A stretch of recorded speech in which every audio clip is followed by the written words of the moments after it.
ప్రియులారా, మన ప్రభు అయిన యేసుక్రీస్తు నామములో మీకు శుభోదయం.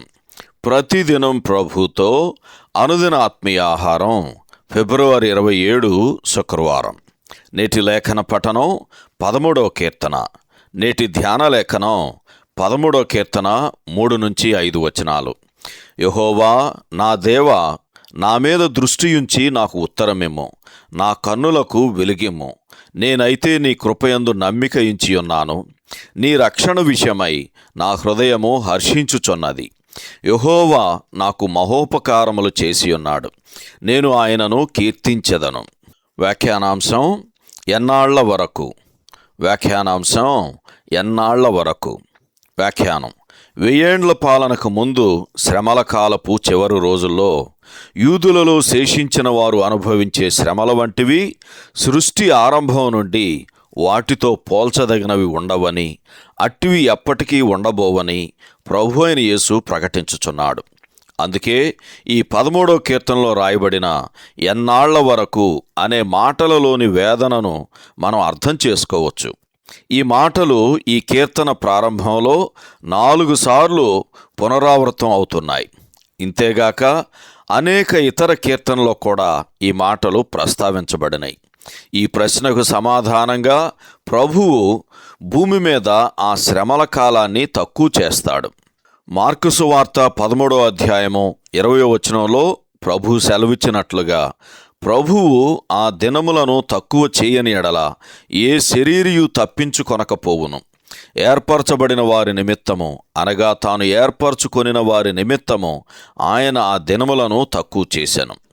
క్రైస్తవుడు దానిని పోలిన శ్రమను ఎన్నడూ అనుభవించడని ప్రభువు వాగ్దానం చేశాడు. ప్రకటన గ్రంథం 3వ అధ్యాయం 10వ వచనం చదవండి.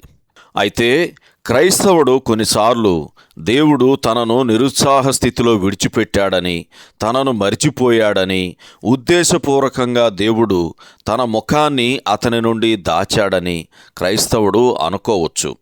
13వ కీర్తన 1వ వచనం చదివితే మనకు అర్థమవుతుంది. బహుశా మనం కూడా ఈ విధంగా తలంచి ఉండవచ్చు. అయితే అటువంటి చీకటి గుహలో నుండి మనం ఎలా బయటపడగలం? మొదటిగా మనము కలత చెందటం, మన సొంత అంతరంగంలోని సలహాను పాటించటం మానుకుందాం.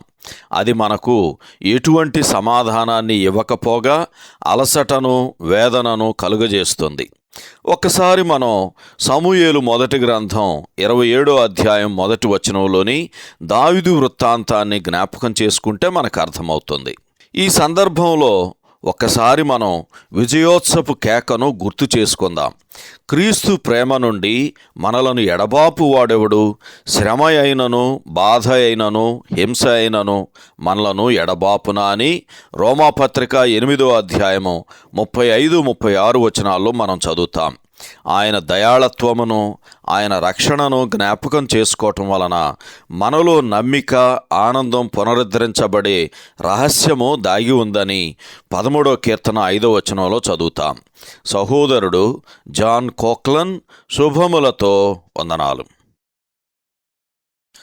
ఈ సందేశాలకు సంబంధించి కానీ, బైబిల్కు సంబంధించి కానీ మీకేమైనా ప్రశ్నలు ఉంటే ఈ క్రింది నంబరుకు వాట్సాప్ ద్వారా పంపించండి.